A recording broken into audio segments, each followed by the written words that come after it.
ভারতীয় সংবিধান মোট এখনো পর্যন্ত কতগুলো সংশোধনী তার হয়েছে বলতে পারেন?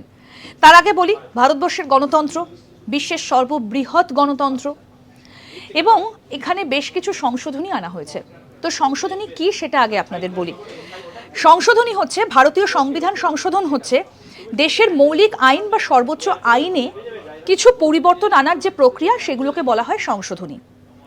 2023 সালের সেপ্টেম্বর মাস পর্যন্ত 106টি সংশোধনী আনা হয়েছে, যা সময়ের সঙ্গে সঙ্গে ভারতীয় সংবিধানে তৈরি করা হয়েছে এবং এই সমস্ত সংশোধনী ভারতীয় রাজনীতির গতিপথে উল্লেখযোগ্য পরিবর্তন এনেছে। অর্থাৎ যে সমস্ত আইনগুলো বা যে সমস্ত বিষয়গুলো রয়েছে, মৌলিক কর্তব্য রয়েছে বা সর্বোচ্চ যে আইনটা রয়েছে, তার কিছু পরিবর্তন পরিমার্জন করা হয়েছে, সেগুলোকেই বলা হয় হচ্ছে সংশোধনী। এখনো পর্যন্ত মোট 106টি সংশোধনী আনা হয়েছে। এই হিসেবটা হচ্ছে 2023 সালের সেপ্টেম্বর পর্যন্ত। এরকম আরও অনেক আপডেট পেতে দেখতে থাকুন আজ তাক বাংলার ইউটিউব চ্যানেল।